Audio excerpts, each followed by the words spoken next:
Pela graça de Deus, nós estamos aqui reunidos em nome do Pai, do Filho e do Espírito Santo. Amém.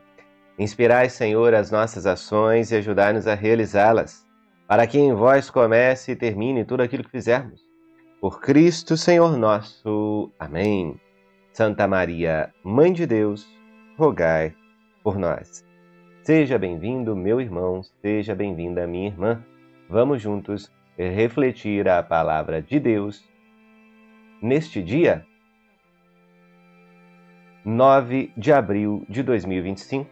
Estamos na quinta semana da Quaresma e a primeira leitura é retirada da profecia de Daniel, no capítulo 3, alternando vários versículos aqui. Vamos ler. Naqueles dias, o rei Nabucodonosor tomou a palavra e disse: É verdade, Sidraque, Misaque e Abdênago, que não prestais culto a meus deuses e não adorais a estátua de ouro que mandei erguer? E agora, quando ouvirdes tocar trombeta, flauta, cítara, harpa, saltério e gaitas e toda espécie de instrumentos, estáis prontos a prostrar-vos e adorar a estátua que mandei fazer? Mas se não fizerdes adoração, no mesmo instante sereis atirados na fornalha de fogo ardente. E qual é o Deus que poderá libertar-vos de minhas mãos? Sidraque, Misaque e Abdênago responderam ao rei Nabucodonosor: Não há necessidade de te respondermos sobre isso. Se o nosso Deus, a quem rendemos culto, pode livrar-nos da fornalha de fogo ardente, ele também poderá libertar-nos de tuas mãos, ó rei. Mas, se ele não quiser libertar-nos, fica sabendo, ó rei, que nós não prestaremos culto a teus deuses e tampouco adoraremos a estátua de ouro que mandaste fazer. A estas palavras, Nabucodonosor encheu-se de cólera contra Sidraque, Misaque e Abdênago, a ponto de se alterar a expressão do rosto. Deu ordem para acender a fornalha com 7 vezes mais fogo que de costume, e encarregou os soldados mais fortes do exército para amarrarem Sidraque, Misaque e Abdênago e os lançarem na fornalha de fogo ardente. Os 3 jovens andavam de cá para lá, no meio das chamas, entoando hinos a Deus e bendizendo ao Senhor. Mas o anjo do Senhor tinha descido simultaneamente na fornalha para junto de Azarias e seus companheiros. O rei Nabucodonosor, tomado de pasmo, levantou-se apressadamente e perguntou a seus ministros: Porventura, não lançamos 3 homens bem amarrados no meio do fogo? Responderam ao rei: É verdade, ó rei. Disse este: Mas eu estou vendo 4 homens andando livremente no meio do fogo, sem sofrerem nenhum mal. E o aspecto do 4º homem é semelhante ao de um filho de Deus. Exclamou Nabucodonosor: Bendito seja o Deus de Sidraque, Misaque e Abdênago, que enviou seu anjo e libertou seus servos, que puseram nele sua confiança, e transgrediram o decreto do rei, preferindo entregar suas vidas a servir e adorar qualquer outro Deus, que não fosse o seu Deus. Palavra do Senhor. Graças a Deus.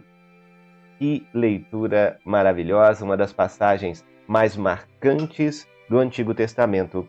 E ela nos mostra o poder da fé em Deus. Meus amados, aqui também é importante ressaltar como é fundamental para a nossa fé evitar todo tipo de idolatria. Nós temos um só Deus, e é em nome dele que vivemos e fazemos e somos. Tudo o que acontece na nossa vida deve ser em nome deste Deus, por amor a ele, e um único Deus, em 3 pessoas na Santíssima Trindade, Pai, Filho e Espírito Santo. Quem é católico não pode cair numa idolatria, não pode venerar, não pode idolatrar, não pode buscar soluções fora deste único Deus. Nós não podemos cair na idolatria.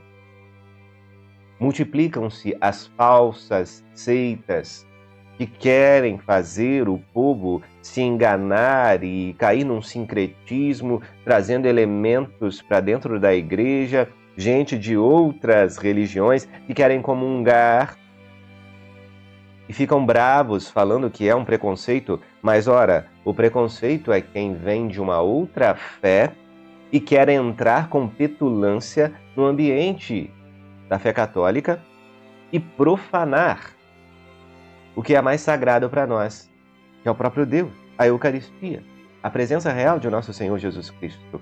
Nós não podemos abrir mão disso. A pessoa que comunga deve estar em estado de graça, deve professar a fé católica com a boca e com as ações e não adorar outros deuses. Quem está em alguma seita e gosta de mostrar isso publicamente, deixa evidente que não quer fazer parte da fé católica. E a gente respeita essa opção. Agora, você querer fazer parte de várias seitas e entrar numa fila da comunhão, quando o padre percebe, ele tem todo o direito de negar a Eucaristia para essas pessoas. E se alguém da justiça determinar alguma sanção a este tipo de padre, a justiça claramente vai se declarar contra a fé católica, contra a liberdade de ser católico. Porque uma vez que o padre for obrigado a dar a Eucaristia a qualquer pessoa que não adora o Deus católico, o único Deus, a nosso Senhor Jesus Cristo, nessa Eucaristia, nós estaremos paganizando essa fé. Nós estaremos adorando falsos deuses e colocando no altar qualquer coisa. Este é um problema. Aqueles 3 jovens, eles renunciaram à idolatria com o preço da própria vida. Hoje em dia, a gente, para ficar bem com os outros, né? Quantas vezes um católico não abaixa a cabeça para outras seitas e começa a se misturar e a adorar outros deuses e a citar nomes e a falar de respeito, mas um respeito que ultrapassa o significado dessa palavra e começa a se tornar uma admiração, uma aceitação, uma vivência de uma outra fé. Não, aqueles jovens renunciaram a tudo isso e entregaram a própria vida, tomaram essa decisão corajosa. Eles entregaram a vida. Não vou adorar um outro Deus que é falso, porque eu sou servo do Deus verdadeiro, e é assim que nós devemos agir na nossa vida. Quantas ofertas de falsos deuses, partidos políticos, dinheiro, pecado, quanta idolatria. E ali nós vemos uma coisa muito interessante. Deus, ele permite que a nossa fé seja fortalecida nos tempos de tribulação. Deus não protegeu aqueles 3 antes da decisão de fé deles. Eles se arriscaram, deram um salto no escuro da fé, porque a fé é a certeza, aquela confiança nas coisas que ainda não se veem. Eles ali deixaram claro para o rei. Eles não tinham certeza de que Deus os defenderia daquela fornalha, porque poderia ser a vontade de Deus levá-los naquele momento. Mas eles foram com fé, naquela confiança de que Deus tem o melhor em toda a situação. Olha que fé bonita. Então Deus permite que a gente tenha essa oportunidade de dar o salto da fé no meio da tribulação. Ter essa esperança, essa confiança de continuar caminhando e mesmo passar pela fornalha da tribulação. Mas ora, é no meio da tribulação que o próprio Deus vem ao encontro nos ajudar. Ali, aquela presença de um Filho de Deus, um quarto homem, os padres da igreja reconhecem como uma prefiguração do próprio Jesus Cristo, que vem nas fornalhas da nossa tribulação. Quando a coisa está mais difícil, ele aparece. Quando você deu o salto da fé, continuou fazendo o que precisa ser feito e rezou, naquele momento da pior tribulação da sua vida, Jesus aparece ali, naquela fornalha, no fogo da provação, e te ajuda e te liberta. E aí, até os pagãos, como aquele rei, são obrigados a admitir que só há um Deus. E é nisso que nós católicos acreditamos, renunciando todo tipo de idolatria, de sincretismo, de uma mistura que é um desrespeito contra a nossa fé. Todo mundo fala de respeito às outras religiões, não é? Mas eu tenho percebido que outras religiões que estão invadindo a igreja, que estão profanando altares, que estão roubando hóstias para rituais satânicos, missa negra. Esse é o preconceito. Esse é o crime. E a justiça, que muitas vezes é hipócrita, deveria defender realmente a liberdade de culto. Os católicos não estão tendo liberdade de culto em paz em muitos lugares, porque seitas estão invadindo igrejas, estão roubando a Eucaristia, estão dizendo palavras de baixo calão, padres estão sendo atacados, sacrários profanados. Essa é a idolatria maligna, maléfica. Mas é claro, a nossa vitória sobre ela vem em nome de Jesus. A justiça deste mundo, ela é falha, mas a justiça de Deus não tardará. Se estamos nesse período de fornalha e de tribulação para a igreja, Deus está conosco. Vamos ver este salmo tão bonito de hoje, que é o cântico dos jovens na fornalha. Esses jovens estavam ali na fornalha com o auxílio de Deus, com aquela quarta pessoa ali ajudando, né, protegendo e cantando dessa forma. O texto de Daniel 3, também com vários versículos alternados, o refrão diz assim: a vós louvor, honra e glória eternamente. Sede bendito, Senhor Deus de nossos pais, a vós louvor, honra e glória eternamente. Sede bendito, nome santo e glorioso, a vós louvor, honra e glória eternamente. No templo santo, onde refugie a vossa glória, a vós louvor, honra e glória eternamente. E em vosso trono de poder vitorioso, a vós louvor, honra e glória eternamente. Sede bendito e sondais as profundezas, a vós louvor, honra e glória eternamente. E superior aos querubins vos assentais, a vós louvor, honra e glória eternamente. Sede bendito no celeste firmamento, a vós louvor, honra e glória eternamente. Obras todas do Senhor glorificai-o, a ele louvor, honra e glória eternamente. Olha que salmo maravilhoso, meus amados. A gente começa a prestar atenção aqui, né? Esse cântico de louvor a Deus. Esse reconhecer do Deus Todo-Poderoso que domina os elementos e que todas as criaturas devem louvá-lo e glorificá-lo. Você imagina a cara daquele rei pagão, sem fé, ao tentar oprimir, ao tentar destruir aqueles jovens inocentes que tinham cometido apenas um crime: adorar um único Deus e não prestar culto aos outros. Hoje nós vivemos tempos em que está quase se tornando crime ser católico. Está quase se tornando motivo de perseguição, perseguição física, porque a perseguição moral já existe. Basta você rezar um rosário, basta você dizer que eu adoro um único Deus. Para vários ideólogos de plantão quererem já te cancelar, quererem já te processar, porque você está sendo preconceituoso com as outras religiões. Ora, mas eu tenho que adorar os outros deuses para não ser preconceituoso? Isso já é uma tirania, a exemplo da tirania de Nabucodonosor. Mas nós precisamos prestar atenção.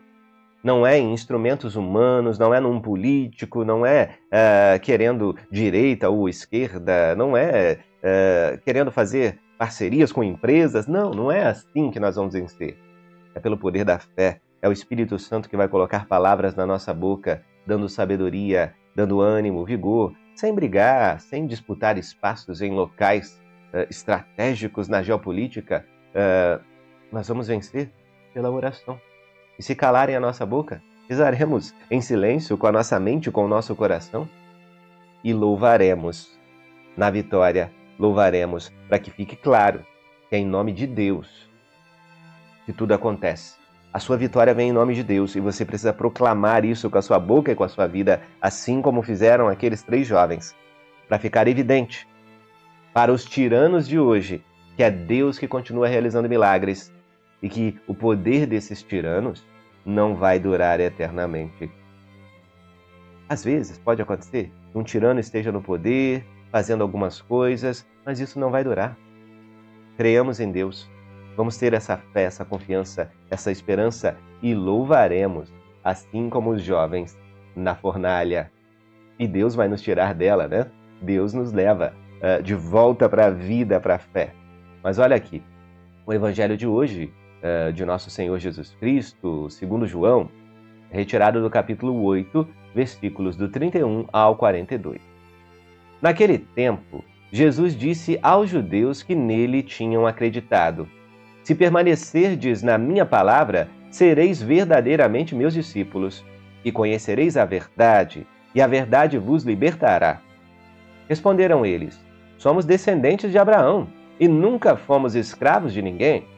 Como podes dizer, vós vos tornareis livres?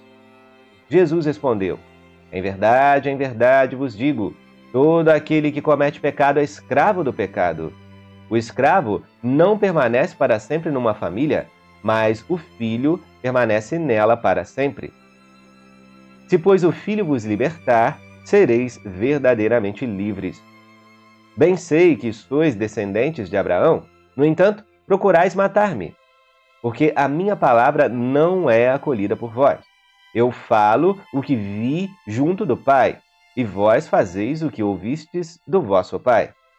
Eles responderam então: o nosso pai é Abraão. Disse-lhe Jesus: se sois filhos de Abraão, praticai as obras de Abraão. Mas agora vós procurais matar-me a mim, que vos falei a verdade, que ouvi de Deus. Isto Abraão não o fez.